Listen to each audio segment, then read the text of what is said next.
It's Monday the 22nd of March, calendar week 12, an Orkney Waltz with Sirens. You may have seen that the Barracks, the pirate, and our story has once again been considered the sort of thing that a big old newspaper wanted to tell its readers about. It may even be the Süddeutsche Zeitung Magazine article which brought you here, in which case, welcome. It has, as always, been an interesting experience.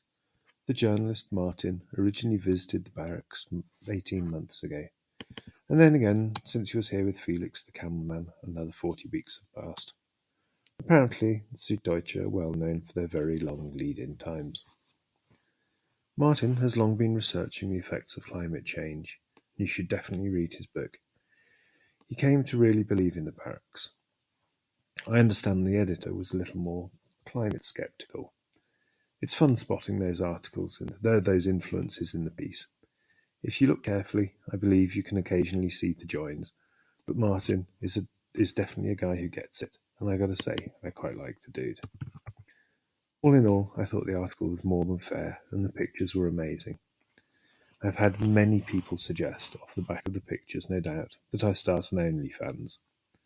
Believe me, I'm considering anything at the moment, but you have to understand that was a professional who was very good at his job. I'm not usually lit that well. But, if you insist.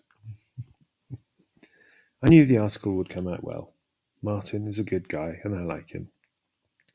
But I spent far too much time this week in a state of nervous agitation to do huge amounts in the garden. Thinking about media stuff too much will kill you. There were a couple of instances this week of the Barracks falling to pieces again, and I felt it pretty hard. And this week was Grundsteuer rates week, which I had completely forgotten about. Ouch. Fear not, the pirate is not yet entirely falling to pieces. Hardship is just a way to focus the mind. We sing a song, and we work through it. I will admit, though, I did get a bit angry with other people's social media this week. Specifically, YouTube gardeners, the food-producing ones. There are some good ones, it's important to say that. The biggest one I found, a likeable Aussie bear, seems to be legit, but the vast majority of them, breezing through their perfect plots and meticulously pre-prepared for the camera by an army of workers you never get to see, pretending this is really easy, really annoy me. This experiment in post-collapse living and rebuilding has shown anything, it's that it's virtually impossible to do, and it needs years, and lots of them.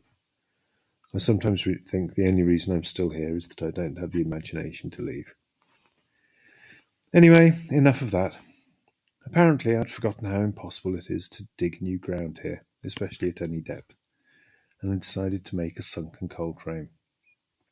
It's a bit of an experiment, and I thought I might knock it out in a day and a half. It's been 3 days now, and I'm less than half done. But it's going to look pretty good, and when it's done, if it works, it'll be a hell of an asset for the future. I am really desperate for some fresh greens. If this little heat trap works as it should, I might even be on the fresh greens all winter next year. I also have a cold frame inside the polytunnel. I fixed that as well. I'm going to fill it with strawberries and see if we can't force some of them. This week, the work list optimistically looks something like: weed the rhubarb and asparagus beds.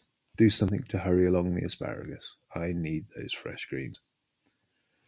I want to spend 2 whole days raking. The maple trees went absolutely crazy last year, making their helicopter seed pods. I've never seen anything like it, and if I leave them lying much longer, they will kill the grass, and then they will sprout. If the weather looks like it's going to get nice for more than 1 day at a time, I want to move the pigs over. That's a lot of fence work and stuff, and then I can start mucking them out. Finish the 2 cold frames, move the strawberries. Fix everything that moves. 2 lawnmowers, 1 choppy chop, and a chainsaw. And sow lots of seeds. Lots of seeds. More greens, more tomatoes, sweet corns, brassica. I did, for a day, descend into a rabbit hole of new classical music, and found a remarkable young lady called Anna Deutscher. I don't know, perhaps she's a name known to everyone who lives in something approximating society. But she's new to me. That Waltz of the Sirens reminded me of the last time I was quite so blown away by a new piece of classical music, and that was in 1993, I think, when I first heard An Orkney Wedding with Sunrise by Peter Maxwell Davies. Have a listen. I'd be interested to know if you hear it as well. And until next time, then, your loving Pirate Ben. XOXO. P.S. A big welcome to the new subscribers. I don't say thank you enough to you all for being here, new and old. I do appreciate it, and I'd love to hear more from you. Don't be shy. Say hi.